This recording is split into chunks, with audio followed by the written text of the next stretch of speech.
it's all love. Shit won't break what's all above. Welcome everybody to another episode of Takes a Village Townhall. Today we got a real special guest for our third episode. Somebody who I've known for a long time. Somebody who I call my grasshopper. Young grasshopper. My young grasshopper. Sensei. Yeah, exactly. So just want to give it up for, I know him as Colin, but you guys know him as Nilo Blues. Give it up for Nilo. What's up, everybody? Yeah. And then Nilo actually rolled in with a couple friends, so we're gonna give up for a couple friends. We got a couple more guests too. That's just how Town Hall works. If you're here, you know, spit your piece, right? So we have you guys introduce yourself. My name is Wess. My name is Raf.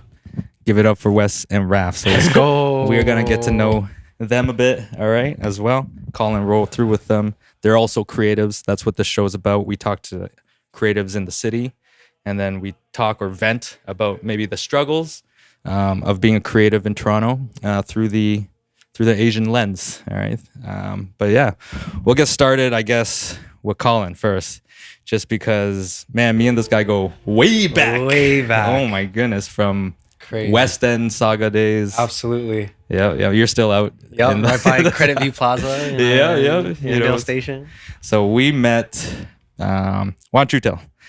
How did we First meet? off, thank you so much for having me and having us Not at all, involved in this. Yeah, for sure. For sure. This was a nice surprise coming into it, and getting able to chop it up, especially how way back that we go. Yeah. He didn't know he was coming in to do podcast. These guys didn't know either. They're just here. I knew. In my heart, I knew. Rap dude. I came fitted. Real shit. You're a stylist, right? So you're always fitted, bro. You gotta stay ready. You gotta stay ready. Stay Because ready. like being a stylist, it's a weird job because people see you and ask you what you do, and you're like, I put clothes on for a living on other people. And then it's like they see it like off the fits I do, you know? I literally looked at your fit after. I was like, oh, and that's your card, essentially. You know, your portfolio is what you're wearing, For sure. too, right? So It's like the only card that you can have that is like showcased in front of you as you're speaking to the person. True. I know I'll pull like an Instagram account I was out. just gonna say, I was like, I gotta pull a piano. Colin could just sing. Just like, Oh yeah, because that's not awkward at all. Going up to someone, hey, what's up, guys? By the way, CD. like hitting some like falsetto. Right? that's dope. And Wes, what do you do? I produce. You're a producer as well too. Dope. And you guys have a space on the East End as well too. Is it? You were saying it's a film space or is it a Like photo a space? media space, so it's Okay, an cool. audio studio and a visual studio. Hells yeah. And yeah, it's on the East End in Scarborough. Dope. So, yeah, it's called Warhaul Studio. Warhaul Studio. Awesome. It's both of you guys, right? Yeah. So Yeah. then you have. What do you do out of it then? So I actually am a creative director, so I do photo, video, graphic it. design, That's all anything the hats. visual related. So that's why the fashion styling kind of goes hand in hand as well. True. We both work with musicians mainly, so I would say we're both in the creative music realm. The passion comes from music and like our love for film essentially. Yeah. And we kind of just took it into a career path. Yeah, that's dope. Yeah. Dope. And you said less than a year it's been around? Yeah, the visual studio has been around for less than a year, and then I've been there for 3 years, but I've been it was just an audio studio at one point. Had different partners and different brands and stuff like that. True. So, and then eventually, where it is right now is I'm kind of like not the soul, but like the last owner that's actually willing to like take on the business. And then I True, I realized see. that I couldn't just after COVID, like there was no reason for me to have 2 audio spaces. So then I linked up with Raf and we tore down a wall, and now it's a visual space too. The rest is history. Yeah, I just didn't make That's awesome. So it's Yeah. got everything in there. Yeah, a little bit, right? Very cool. Yeah. So how did you guys end up meeting then? I had a function at my studio, and Nilo came. So then we got Actually introduced met to there. through our good friend JB. Hold on. Yeah. We actually met through our good friend Tuck JB. it under your face, you though. We know? want to see your pretty face. Oh, okay. Hey. I do one of these, you know. Do a little I'll reposition like this, post up. But yeah, we met through another amazing Filipino Canadian artist by the name of JB. Okay. Crazy music. We actually linked up at an event through him, and so that was the first time meeting Wes, and chop it up. But after, we actually did realize that we'd met before at like a networking event. Yeah, type yeah, shit. yeah. I saw him perform at the Asian appreciation thing that YSK held. Oh, okay. Yeah, I know yeah. about that. Okay, Yeah, and then because like he came along, he's like, "Yo, I know you from somewhere," and I couldn't figure it out either. Like I knew who he was because he was an artist. I'm like, but I didn't know if I had actually met him before. Yeah. And then he's just like, and then I realized that we met at YSK. Yeah. So then Full circle. full circle. Very full circle. Yeah. That's dope. I felt like I met Raf before. I don't know. He's just like one of these. I felt like I met him on the ball court. With the Kobe's on. Yeah. Do you ball? I would say, like, if you're Filipino, you play ball. You ball. Yeah. Yeah. You need So one of the what- three Do you genes. ball? Yeah, exactly. Do you ball? Yo, honestly, in Coming a from lot of another different ball. ways, I ball. For sure. Yeah, good answer. All right, dope. Yeah, small community, right? And yeah, that's awesome. And you guys met at that. There's an Asian event that YSK did. Yeah. It was like I guess Nilo can explain it more. Yeah, like that's an event curated by Ivan, so Big Ives, as well as like Photo Will and the Post Office Sound guys and a few others that have been running shit and just holding it down for the city. So it was a privilege getting to go there and like perform, as well as network and connect with the people around. It's like like-minded people attract, and full circle moments like that happen where now we finally get into session and like get to chop it up on the ones and get to see like, okay, all the, I guess like the synchronicities within our visions and like what we're all trying to accomplish together. And I feel like in this time, like, I don't know, 2025 is just something in the air in Toronto where it feels like culture is shifting in a very beautiful way that like opens up a lot of doors for different opportunities in different spaces now, and it's like green pastures, as they say. See, this is why I keep calling around. He's got that youthful energy, I'm up there, so I just gotta keep. I'm salty, So I Trust me, I got close to me, or else I got my good amount of jaded in my heart too from this shit. But I feel like that's a necessary process, For sure. a necessary struggle in order to like find yourself first and foremost, and then also choose a direction. Because I feel like sometimes too much possibility and too much freedom is like paralyzing. Yeah. And as indie artists or indie creatives, and we're really in that space of like being entrepreneurs and like being, having to wear multiple caps, as we've spoke about multiple times type shit. And it's like, in that time, all the growth and the learning that comes with that process is ultimately what's going to set you free when the time is right and that opportunity comes. And it's like success is just preparation meets opportunity, or vice versa type shit. But so it's like Totally, man. it's necessary, bro. It's character development. It's the journey, right? Yeah, You gotta love the journey because the journey Trust is me. the dream too. Mad right? XP. So- Mad XP. We all got lots of XP. Yeah, bro. Saving it up, saving it up. You're lucky I'm not using it. For that big boss. Trust me. For that big boss. Trust me. Yeah, facts. That's dope. No, I just kind of wanted to know as well, because there's this gap between when we first met and then we started hanging out again, maybe the past year or so. There's this gap where I don't like we sessioned a bit, right? But I know you were just kind of learning. You had your own team and stuff like that, right? I was doing my own thing as well too. But I kind of want to know what happened during that gap. So before we even get into that, I got to go back and just me and Colin. I used to teach him Ableton. Yeah. So his mom found me through DJ Melanie Sutherland. Shout out DJ Melanie Sutherland. Real so I was one. teaching her production first, right? Yeah. How did exactly. I get in contact with DJ Mel? I don't- know is that was the connection, though, right? Okay. That was the connection. All right, and now she's also teaching my one of my little sisters how to DJ. Which is fucking for sick. sure. Yeah. It's awesome. But so- but that was the the initial connection point. Yeah. And then from there, I literally just linked you at your house. Yeah. And for Ableton lessons at Exactly. first. Yeah. He would pay me, and I would be like, Yeah. all right, let me teach this guy. Then I was like, all right, he's not too bad. He could dance, and he could sing okay. He was learning. He started getting into singing lessons instead, Oh, right? man. You can dance, huh? Now bro. seeing you grow. That was my though. upbringing still. That's your upbringing, yeah. Yeah. And then I had you on my first album as well. Exactly. And that was as Colin Petier. Colin Petier, yeah. Or Petieri, honestly. That was I your don't know how to- original artist name? Yeah, that's That- actually that's just his just my name. name. That's your name. Yeah, So that's why so- I always know him as Colin. Everybody's calling him Nilo all the time, and I'm like, How did you get Nilo? So I essentially February.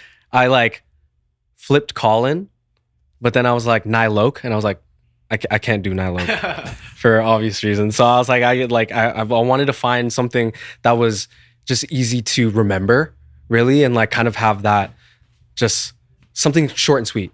And so I put Niloke, but then I like just cut the C out. And then I was like blues, like I was making a lot of like hip hop, R&B based music and like exploring pop in that sense too. So like the blues just kind of came naturally in a sense of like the Nilo blues. Usually within those types of songs, it's like expressing the woes or the like struggles of whatever is, you know what I mean? Like prefacing it type shit. So like the Nilo blues has like kind of different elements and like blues has been my favorite color and Blues Clues is one of my favorite, like, you know what I mean? Like kid shows back in the day. Yeah, man. So I was like Nilo Blues. And so I put that on my like SoundCloud as I was still releasing under Colin Petier. And then there was a certain point in time where I think it was with the management company I was working with at the time, shout out Care of, like they were like, what is his name on SoundCloud here? Like it has a ring to it. And I was like, oh, this is just like a little nickname that I've been playing around with, this and that. And I was like, there was like, maybe you should drop under that. And so I thought about it and I was like, shit, maybe that's it. And at first I was like Nilo Blues. I didn't know what it was. So I was like, okay, I'm gonna just wait to see how people call me that shit. True. And then from there, I'll see like what sticks more. And Nilo just kept coming up more. Because initially I was going like leaning Nilo. But I've still heard both many times. Yeah, well, Den's or Claire, like Den's girl, called it Nilo, right? And I was like Nilo, and I was calling it Nilo. And actually, before this podcast, I was talking to Maggie. This is embarrassing. I'm like, yo, is it Nilo or Nilo? I'm like, to me, it's just Colin. Oh my gosh, I still don't know. Honestly, I've just like had it placed in a position where it's like it's whatever you want it to be. Yeah, that's really, dope. it's like kind of fun. I don't hold like too that. much to the name too.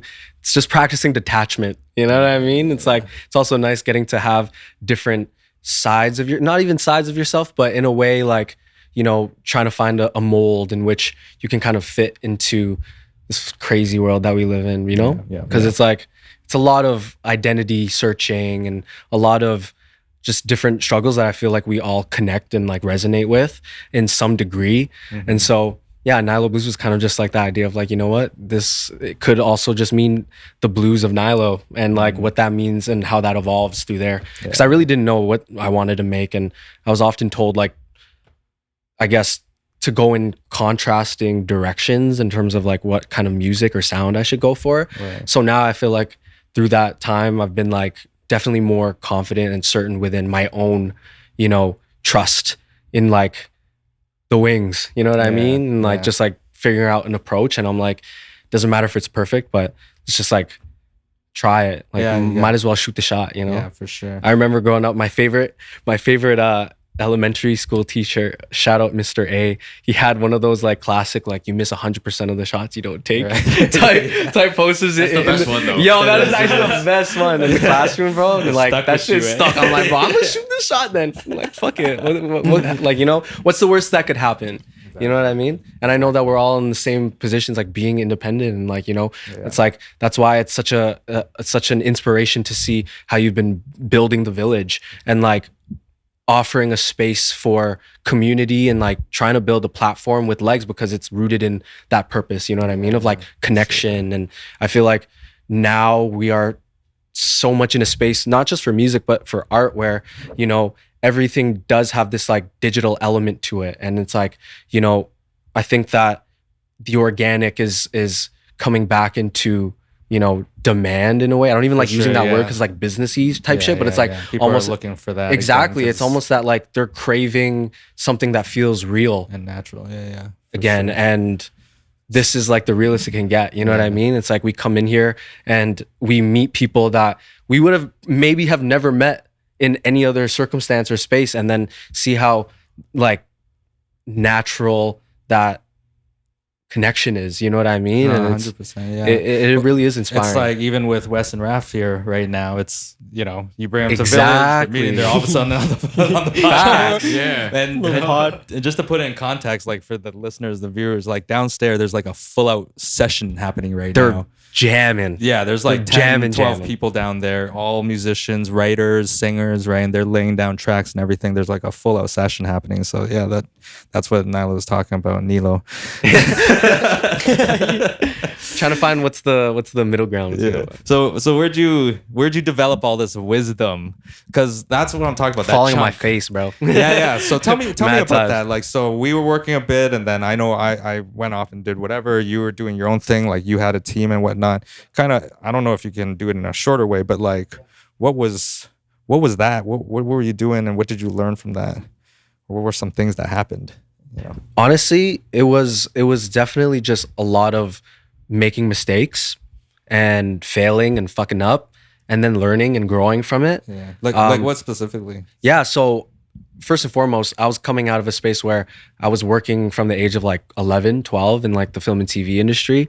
And so my initial upbringing was through dance and acting, and I've been fortunate to like have opportunities within that at a young age and building that kind of career up. Yeah. But it did get to a point where when I was coming out of high school, 17, 18, kind of coming to the, you know, not the end, because it's also something that I'm like still very passionate about and actually getting back into, which is exciting and inspiring in its own right. But I was coming from this space where, you know, I had to be, you know, on at all times, right, and know how to like navigate through different types of conversations with people that were 10, 20 plus years older than me, and also trying to present myself and, you know, going into audition rooms and doing all that shit, or like even going on like dance auditions. Like I remember, like I feel like dance auditions have that element of like more fun, you know what I mean? Because it's like you're going in, everyone's like in the same room and this and that, and like it's, you know, you can respect the space a lot more, especially because, you know, it's so physical and shit. But it's like, you know, it's also nerve-wracking because you know everyone is out for the same spot, you know? And like I remember like one of my first auditions was doing like the Raptors Junior Dance Pack I used to do when I was like maybe around like 9, 10, when I was like getting into dancing, and then ended up doing that for a few years. And like that was probably like the most positive experience being in that space, because everyone was also in the dance community and we're all like so young. And like a lot of people that I've seen on these auditions are like doing the wildest things now, like working with like some of my homies were on Wicked, and like seeing some people, like that I used to work with back on things. So they're dancing through there and like doing a lot of the jungle stuff, like dancing. I'm like, dude, like everything is just like, you see, you know, the butterfly effect and like the growth from it all, right? But it's also, it does come with that like, you know, certain amount of like imposter syndrome in a way, because it's like, okay, where do I fit in this, not in just like in this career path or like in this industry,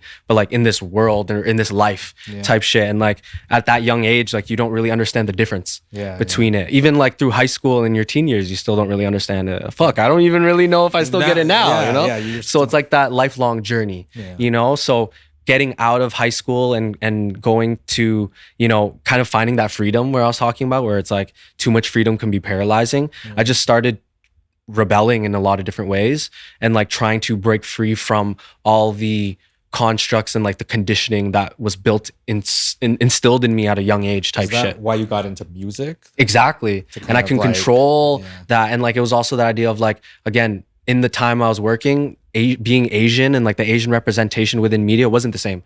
And so it was very rare to find, you know, any type of representation in that sense, you know?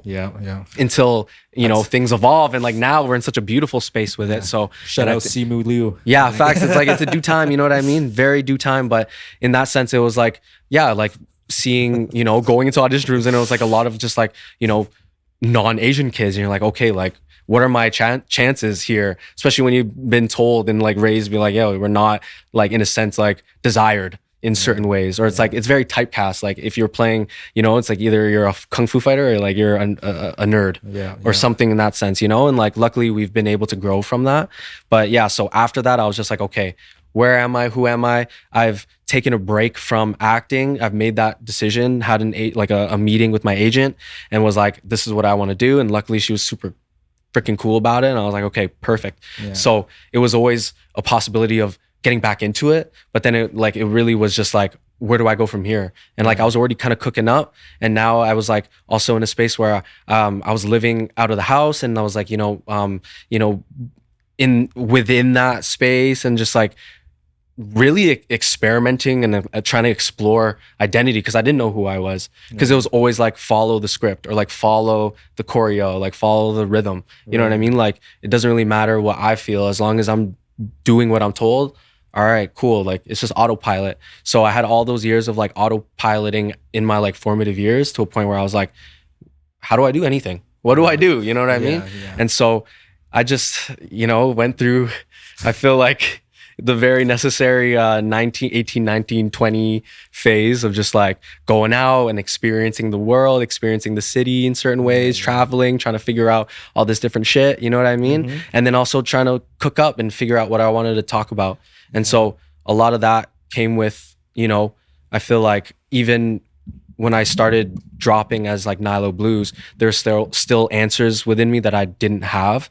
And I was still being heavily guided, which I needed the guidance because I was super dependent on that at that time too. Yeah. So in that space, it was like, okay, like where do I go? But it wasn't necessarily coming from like the root, So at that point, it was like I was being pointed in a lot of different directions, and I tried to appeal to that side, and it ultimately just led me into a place where I still couldn't find any sense of reality within it, you know what I mean? And so your purpose or whatever, like exactly, you had a team before, and like I guess they were just kind of making you do this, check this. Yeah, absolutely. And like, you know what, they actually, I'm so grateful and fortunate because they taught me so much, and I learned and soaked in a lot of game. But I was also not at a space where I was ready for any of that shit mentally. Like now I'm like 25, my prefrontal cortex is like fully developed type shit, so it's like got me thinking about shit, you know what I mean? And at that time it wasn't really clicking, you know what I mean? And like rightfully so, because I was also distracted. I was really distracted by just like trying to chase a lifestyle, trying to chase a feeling. And that led me into, sort of the types of struggles that I dealt with throughout those years, which, they were really like tough and like lonely years at points, you know what I mean? And like definitely even within the last 2 years has been like craziness, and like also experiencing a lot of loss, you know what I mean? That was a big thing in my life. Like from 2017 on, like every single year I was just like losing more family and like losing more people in my life and shit, and like though I think the one thing that really clicked in from the past like 5 years was like losing my little brother like over a year ago now. And after that it really made me reevaluate what my priorities and like what my purpose was, because like, you go out and I'm having my fun and I'm doing all this, I have this freedom, all this freedom, but it's also like now ego driven, as opposed to how do I like, serve the greater purpose, driven, But yeah, sorry, you asked me to summarize that shit and I yapped. That was crazy. That's nuts. Yeah. Sorry, so bro. Musically, like where are you today now? How do you feel? I feel like that's why I'm so excited for this year, because I have a group of music that I'm just really confident in, and I feel like it expresses those sides really well in a way where I'm not trying to dilute any parts, and it comes from true spaces, but it's also not like, it's also practicing, again, what I was saying earlier, like practicing that detachment in a way of like, this is also just a journey for me to like kind of release those sides or whatever struggles I was dealing with at that time. And I feel like they all come from a core place, and working with just first and foremost like some of my good best friends in this fucking life, who are also just super fucking talented human beings. You know what I mean? And like, they just, it's just seeing again the butterfly effect of all that happening, and like the full circle moments that come about too, where it's like it feels like it doesn't matter how much time has passed. It's always like when you're sitting in the right room, it feels like no time has passed at all. Type shit. You know what I mean? It's like when we first linked up, it was like every time we link up, it's like no time has passed. I know. We just pick up from whatever, and then we just continue making music from whatever. And, exactly. And we just catch each other up, and it's like, oh, like we're here. We just been like, everyone has their own individual journeys, and you know, the points of intersection are what is most important. You know what I mean? It's like today too. It's like all these points of intersection that happen. It's like we come at it to a time where it's like divine timing. You know what I mean? It's like nothing happens before its time because of the preparation in ourselves that are needed for that shit. You know what I mean? Everybody's practicing until we get to the point where it makes sense that there's this whole project or big boss or whatever, you know, we gain the EXP for or whatnot. You know? Exactly. And I'm assuming you guys can connect with that and feel the same way, coming up together and building this, you know, studio space together, and, you know, having all these ambitions. Like, how long has it been since you guys have been even knowing each other? And so our story is actually kind of funny. We actually went to high school together, but we weren't like very close friends in high school, right? Yeah, I always saw Raf as a creative, but I was more of a math guy. I was typical like mechanical engineer, Filipino kid. Yeah, you know what I mean? My glasses are crooked, you know. I got fucking in the locker, bro. Yeah, but then so I went to school. I came back and I met up with Raf because we were still homies. Like, we would chill once in a while. And what would we do, bro? We were. Can I say it on? Just say it, bro. We used to just smoke up. That's like, what we just did. I know. We're on fucking camera now. We were friends in high school that would just smoke weed together. Yeah, true. And we chill sometimes. We'd freestyle sometimes together. Yeah. Not very good, but you know, we would freestyle. throwing the beats on, the YouTube beats on. Yep. Those Jada Kiss beats though. Oh. And then I went to school. I came back. I linked him, and we chilled. And we were sitting at the park. And he was telling me that he remembered that I was like trying to get into music back in high school and stuff like that. I was like trying to teach myself piano and stuff like that. And he's like, yo, do you know what Logic is? I'm like, no. He's like, I think you would like it. I think you'd be a good producer. So that night I went home because I had a Mac, right? I'm like, actually, I asked him like, what is that? He's like, it's like the FL Studio for Windows, right? I mean, for Mac, sorry. Yeah. So then I'm like, okay, bet. Because like, I didn't know you could produce on Mac. That's why I never even thought in my head. So he showed it to me. I went home that night. I literally made my first beat that night. And I fucking knew that this is what I wanted to do. Like, I literally changed my whole mindset because I actually, the week after when I was sitting in class, I was sitting there and I'm like, yo, like, I'm here. I'm at University McMaster, about to get my degree. Hey, McMaster. Yeah. Oh, you went back too? Yeah, I went back. Okay, sick. Yeah, bro, there we go. And I was sitting in class and I'm like, you know, I'm pretty fucking good at this. And I fucking hate it. Imagine if I did something that I loved, right? And in that, when I was sitting in that seat in that class, I realized like, I'm not gonna do this anymore, right? I'm not gonna do this anymore. So I went home, started skipping class, making beats, all that stuff. And then from that moment, he told me that I actually didn't see this guy for like 2-3 years. We didn't talk for like 2-3 years after that.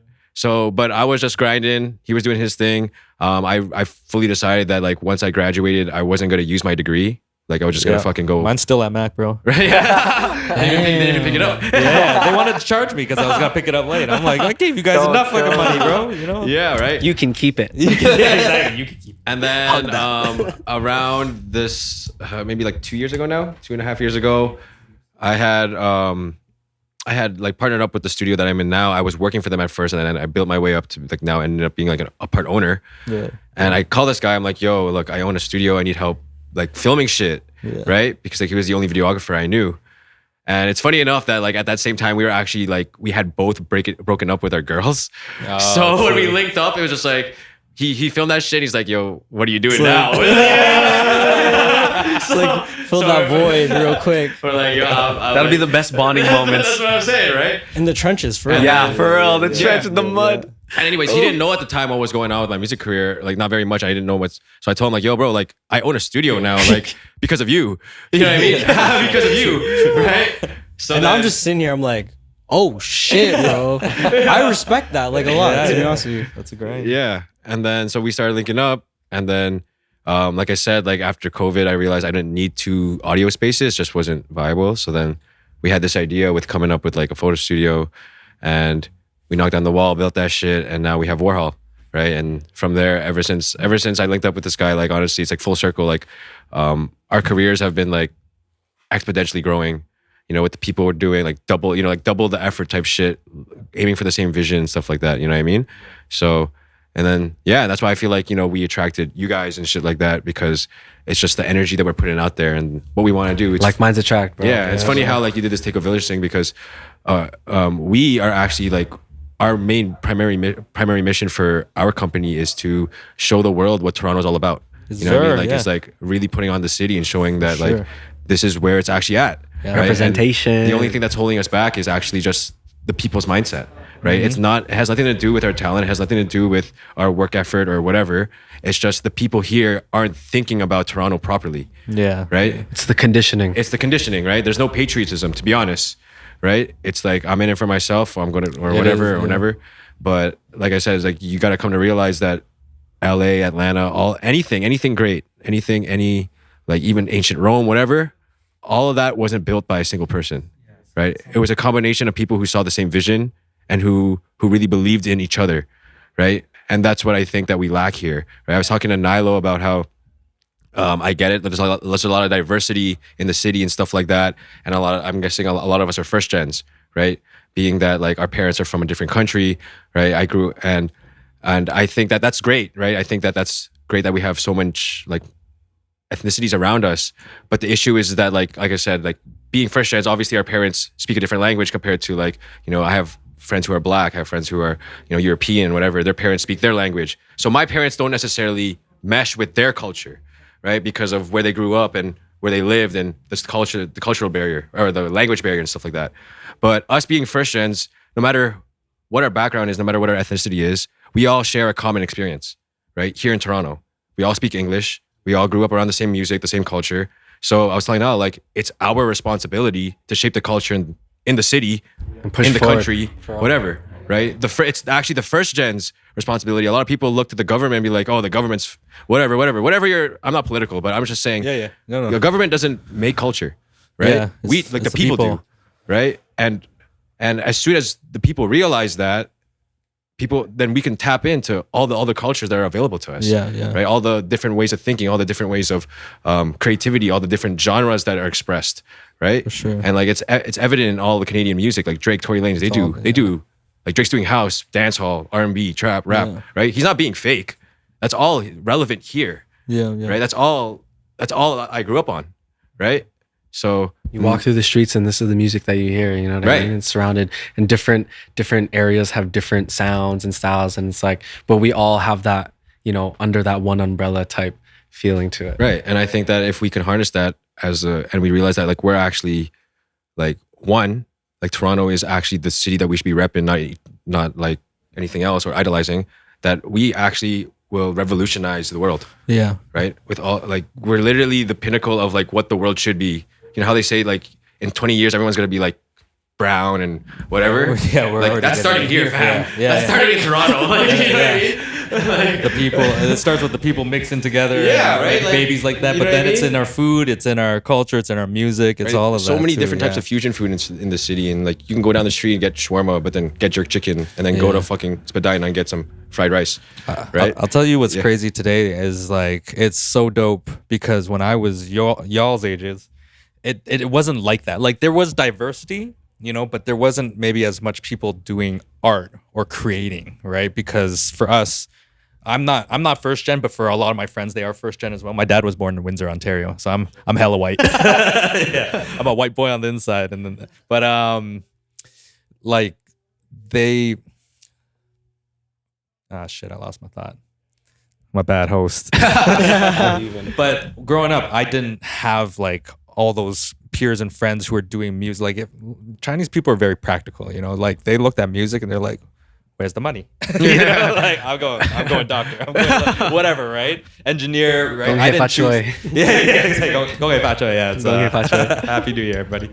But it wasn't like that during my time, like when I was your ages. So it's really nice to see like a whole generation of you guys coming up, but all doing art and doing, you know, what you guys are doing. Because we're more exposed to it now too, right? It's like the internet era just opened up the doors and for everything. well, it's like now it's just, I don't think there was as much colored people just doing it, you know, like now you guys have that support and that opportunity and so much representation. yeah, there's a bit more. And even for you, I was thinking like, this is the time to go back into acting. If anything, like now is the time, bro. You know, like we're on a high right now. It's been on my priority list right now. Thank you, Michelle Yao. You know? Yeah, Michelle Yeoh. Shout out Michelle Yeoh. Everything, everywhere, all at once is a masterpiece. Yo, oh my it's gosh. crazy. Yeah. You know, so it's so nice seeing these things doing well, getting their accolades, getting their flowers, like Michelle Yao finally getting her flowers and shit. For real. And seeing you guys come up, because now there's a whole community. Because before I'd look left and right. I've been thinking about doing Takes a Village for 10 years, bro. About throwing those Asian specific events and blah, blah, blah. It's just I looked around and I was like, where are they? You know, even when I was not starting to get into it, but later when I thought there was an opportunity, I was like, there's Anders. You know, like, and that was, I think, you know, at that's point, it right there. I was like, I could do a show with Anders and call it an Asian thing, you know, like it just wasn't like that then. Now, when I look left and right, the people who are my age, they're the owners now, man. You know, of the restaurants, of the fashion companies, and those people they carry like the torch. who did it. You know, like I'm saying, there weren't anybody. Music, it was tough, but there are these other people in fashion just doing it in restaurants. Just, you know, chefs just younger than me, just owning stuff right now. So it's super dope to see, right? So I think it's our time, just like you said. But these communities, like what you guys are doing, right? What everybody's kind of doing on their own, we combine. And then we just kind of build from there, right? So it's exciting to build with everybody, to meet you guys, you know, and Likewise, you know? yeah, man, Yeah. it's dope. It's dope. Now, do you guys have any struggles in the art community? Anything like Where do we start? Yeah, like Where do we begin? Yeah, there's a list. How long do we have? how long do we have? How long do we have? 36. So we got like 15, something like that. 14 minutes. I'm struggles. interested in just, I guess we'll be talking about the music and all that, and that will be kind of a focus always. But I'm interested in seeing, like, coming from even the fashion world, right? Or owning a studio, things like that. What struggles have you gone through? And is it a Toronto thing? Is there a lack of infrastructure? Or is things popping right now for the fashion world? I would say everything you said at once. Like, I actually agree with all of the things that you said. I truthfully think that as a creative that's always working with creatives, a creative is a chaotic person already to start off with. So it's always about finding the right person to work with, right? You might not find the most talented videographer or stylist, but you found someone that you can relate to or work with. They're easy to work with. You usually work with the people that don't push that boundary with you. So I would say I'm like on the other side of the fence now, where I'm not really working with the people on the other side. Yeah. There's always gonna be things though, to be honest with you. Bro. You're a freelancer, you'll get treated like a freelancer. Sometimes I get paid 60 days to 90 days away from when I did the job. So Which doesn't make whether any sense. Yeah. You already did the job. so it could be coming from every side. Like it could be coming from the low end to the high end. You get You're you kind of get situated. But that being said, I am like pretty grateful about everything. I think if you treat it like that, if you're open-minded, chill, you have a little bit of knowledge in everything, you can be in every room. Yeah. Like I'm in this room, I don't really know why, to be honest with you. But it does take a village, you know? Yeah. No doubt. No, for sure. I'm glad you guys have such good heads on your shoulders, yo. So it's good. The young generation is positive, bro. It's perspective. Yeah, it's all the years you have ahead of you that I don't. my time is ticking. I also think that as creatives, Not even, bro. I'm joking. what we do is kind of undervalued, just because it's not very tangible in a sense, or very, I guess, useful practically in terms of giving someone like a financial gain or like some sort of gain in general, other than like emotional. Yeah. Right. So I think that's a big thing about being creative, is being undervalued and proving to people like why you're so valuable. Yeah. Right? Like why my skill is just as good as any other skill, or like what I bring to this world and how I how I can change the world through my abilities, right? Through Because- your lens. Exactly, right? Yeah. Right. I think that that music, even though it influences a lot of people, they oversee the work behind what goes on with, like, you know, music, like musicians, right? The struggle it takes to all the takes you do, all the mixes you get through, you know, all the times you're looking for that kick. And then you right? never know what will happen. Like if you're, you know what I mean? You got a song coming out, this and that, da da da. It's like all the waiting process too. I know that's a lot with Raf too, because like since he's a stylist, some people are just like, yo, you just gotta slap me a shirt and pants, right? But like being this guy's like best friend, I see what this guy goes through in terms of like searching and fucking, you know, thinking about the plans and like thinking about the sizes. It's such funny stories. Like I'm running around the city calling everybody like, bro, I need this size specifically. Like, can we figure this out? And I did one of my biggest gigs for signed artists. I'm not sure what label it is, but they're from Brampton. And literally had to pull strings out of my ass in like 3 or 4 days for a really big budget video. And that was the craziest challenge I've ever had. And you just gotta do everything. You gotta do more. Right. You gotta do more. You gotta dream big and you gotta do more. Yeah. Trust your wings. I agree. Right. You pick your struggle, right? Yeah. So For sure. You guys are young energy, boys. I love it. Now, how long did they give you to like do that? So I found, the story's crazy. And the cool thing is the video should be coming out soon because I saw them drop some teasers and things like that. Oh. But I heard about the job on like a Thursday. The fitting was on Saturday. It was like 4 artists, 2 music videos. There's probably like 2 outfits for each person, but that actually means like options. Oh, yeah, exactly. So it's actually more like 4 outfits. Yeah. It's like that goes to 8 outfits. Had to pull that. I had to come up with it and pull it from Thursday, Friday, Saturday. Met up with them to do the first fitting. It was pretty chaotic, but pulled it off. And the shoot was on Tuesday. not even a week. Not even a week. That's crazy. Not even a week. That's actually And they got that shit on, boys. I'm telling you. Oh yeah, dope, man. Let us know when it comes out. yeah, for real. That's Push it. awesome. I don't even know yet. But hopefully I can send you guys a link. Maybe we'll put it in the description in the Hell yeah, future. for sure. Really excited about it. We shot it maybe in September. So it's been a while since I heard about it. Yeah. That's music.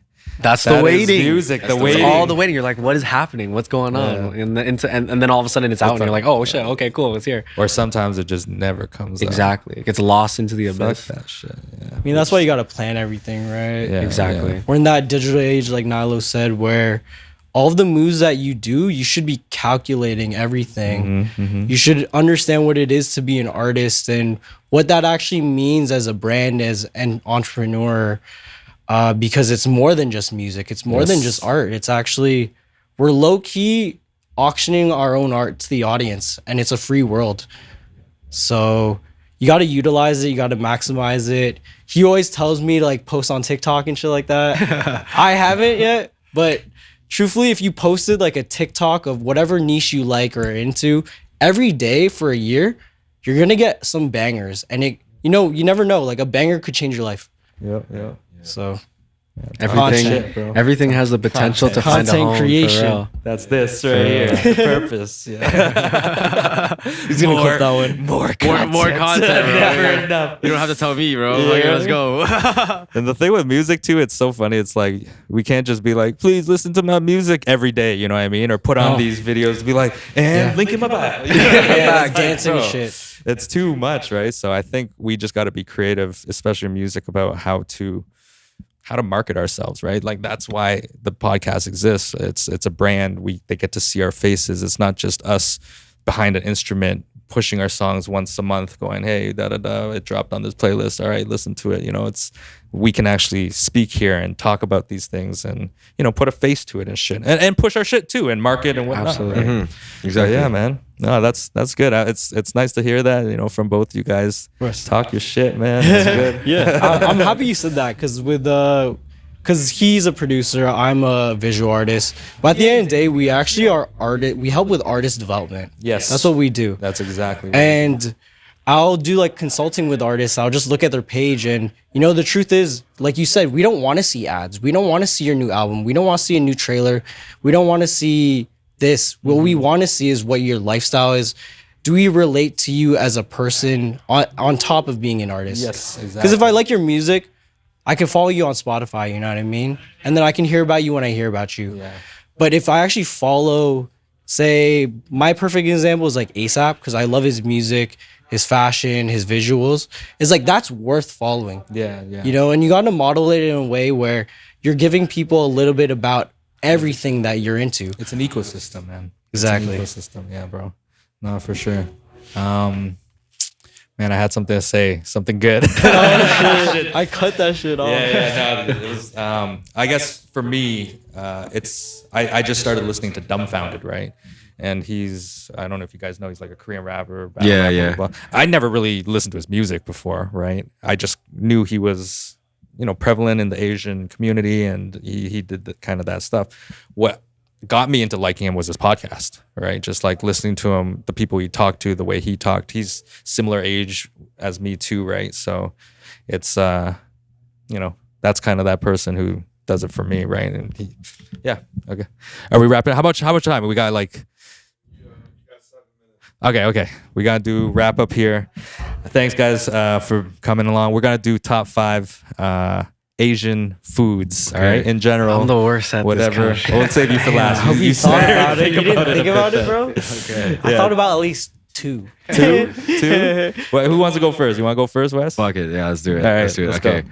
So like in order or just random? It's up to you. If Okay, you want I'm to just gonna go say random, yeah, go 'cause random. I'm gonna say number one of them is sinigang for sure. Yeah. I fucking love sinigang. Yeah, I'm a bad honorary Filipino. Somebody's gotta make me because of some mistake. Freaking a good red dragon roll. True. Yeah. Drizzy. I'm gonna give you one that I don't like. I don't like any Asian noodles. I don't like noodles. Yeah, I don't like. I like pasta. That's a hot take, I'll eat I can't Italian lie. pasta, Oh, but I don't that's like a Asian wild- noodles. like, are you not a soup noodle guy? No, any noodle. So if, Just if like- there's a soup and then you put noodles in it, I'm not eating it.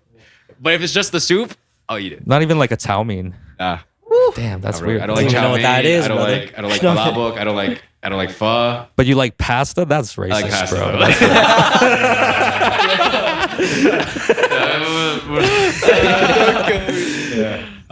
But I like fried rice. Yeah. That's number Shout out 3. fried rice. What else do I like? Like curry. I like green curry. Anything Yeah. green curry. Like the Thai curries. like the Thai curries. Yeah, they're fire. And then my last one, I'm gonna say Filipino breakfast. I know it's not really a D-Log, bro. Yeah, I was Filipino rooting on that. breakfast. That's fire. That's like the sausage and the like longanisa. You could get or anything longanisa, Tagalog you or could get egg. the yeah, tocino, the Ground beef, tapas. spam. On rice, Yeah, though? the On spam rice. on rice, Yeah. garlic Garlic rice, rice, with garlic the rice, fried yeah. There you egg. go. That's With the it. fried egg, I can you eat that for know, days. maybe some pickled veggie. Best thing about it, it's easy to make. Just for chef it up. I can have that whenever I want. Can't go wrong. I could live off rice. Yeah, me too. I love rice. Yeah, that's another one. Rice is just the goat. We won't do this time, but there's a fuck, kill, or marry rice, rice, noodles, or bread. I already know you're fucking fucking noodles. Noodles is done for. I'm killing No the noodles, chance for bro. noodles. Yeah, bro. All right, Raf, what's your top 5? I'm gonna go with cow soy. That's Thai. Bro, Thai that's again. like my top. I'm gonna go with I'll go pho. I really like pho. Yeah, true, and I feel true. like a lot of places make it a good standard. I would Yes, say. yeah. So you can't eat it with him, eh? Nah, so I'll go 2 Filipinos because I got a rep. I'll go chicken adobo and I'll go caldereta. What is that? It's like a stew. Yeah, it's like a Like meat with stew type potatoes. vibes with like potatoes. Okay. I would have went sinigang, but he already took that. Yeah, and then that one and the cow soy. I was like, oh, bro, you got the Just tasting crunchy that. and the regular noodle in there. Mix that in. Oh man. that's what I'm saying. I don't know. They just do curry different in Yeah, like trust Thai me. food. Thai food slaps, man. Last one would be. I'm gonna go. Was it something soup? oxtail soup. I don't know. It's Korean. It's Korean. Oh, pork bone soup. Oh, pork bone bone soup. soup. Pork bone soup. Yeah, we'll go Come to pork thang. bone soup. Come to thang. I'm not Korean, but Bro. dope. Any spots? What are your favorite spots? Any Asian spots? I like Asian Islas. restaurants? Yeah. Jeez, the Isla shop. Parkdale, Islas. Parkdale? Islas? Shout out Mark, you know. That's a Thai spot as well. Is it? Sorry? Is it Thai? It's Is it Filipino. Oh, It's a spot. Filipino Yeah, it's a spot. Filipino Shout out spot. Mark. Shout out Mark. BB's is pretty good. Yeah. Another Shout Filipino out spot. BB's. Yeah, shout out BB's. I'll shout out, honestly, Khao San Road, the Thai spot. Okay. Yeah, that's like, I would say a perfect like first date location to go to. True. Thai's pretty safe, especially if it's like a city girl. True. He's giving us. Rosan. Got the game. Yeah, you got the game. Giving up the blueprint. You know, it's real. First date on lock. Holla out the DMs, I'll tell you the order. Lots of first dates. Yeah. They know him. Another girl. Hey, what's up? It's 11:11. We're about to manifest that shit. Actually, I just manifested that one. That's funny. Dope. Yeah. Colin. Honestly, these guys' list got me fucked up because there's some heavy hitters. I was thinking about some of them. So, I would have to say, maybe we'll start with a 5. Love a good, 2 a.m., 3 a.m. kimchi jjigae. Yeah. Ooh, that shit hits with some rice on the side. Yeah. You know what I mean? Oh, You you're mix it simple in with man. that. Simple man, especially at that 2 a.m., 3 a.m. weekend. I know where you're going after. Minerva. Exactly. Because that's the only Going spot out. in Mississauga. No, Uptown. I don't know the Uptown, yeah, names, yeah. but you look at the signs and they're always open. Yeah, and like yeah, that was a spot because I used to live right by over there with my cousins and stuff, and like we would just always be coming back home and like, yo, that would be one of the spots, Dope. Khao Soi is such a good one. Yeah, put that Such on a the good list. one. Yeah. But I would say honestly, my go-to again, if I'm going simple, pad siu. I love a good pad siu. I think a spot I would shout out would be like a Thai bar na in like the Chinatown Saga Center. yeah, Also, yeah. the bun mi there. The bun mi, yo, you gotta go to the green sign with the red lettering in the Chinatown Center in Mississauga. Oh, yeah. Get your I've heard about that. Yeah. $3.50 for the assorted, $5 And for they the pork opened belly. up is that the Kothra one? Yeah. They opened up Close the to there. Peking duck spot as well Yeah, and a Daldonge over there too and that was stuff. them. Yeah, Shout out all bro. those spots. So KBBQ. yeah, exactly. All right, keep going. We got like a minute left on the Okay, camera. bet. All right, I'm gonna go back to my it's roots rapid then. fire now. I'm gonna go back to my roots and I'm gonna say like, damn, chicken adobo is such a good one. But I would have to say my favorite Filipino dish would be. Like I love sisig. Like sisig with some rice is bomb. You know what I mean? Like, like again, I feel like the hangover foods are always the best. Like pho is like yeah, goated. that's It's that Like, homie shit. Exactly. Yeah, yeah. And like bumbo too. Like yeah. if you're not feeling right, you go get some spicy soup with the beef in there. Oh man, like you can't go wrong. So I think, I'm so bad at top 5s, but in no particular order, those would be Yeah, the baby. rotation. Sounds good. Sounds The good. rotat. Yeah, facts. All right, guys. That was an awesome episode. Thank you, everybody, for coming in. Thanks for Thank you for having us, I don't bro. think Colin knew he was having his. No, this was like, episode, ooh. so- Honestly, I'm like, damn, I need to prep better. Like, I Yeah, need another don't app worry, with you, man. bro. I'll be like, fuck, man. Thank you, guys. Get my brain wrapped up, Y'all killed it. Y'all killed it. So Awesome. thank you Thanks, again bro. for being part of it. Townhall, another episode. Catch you guys next time. Yeah,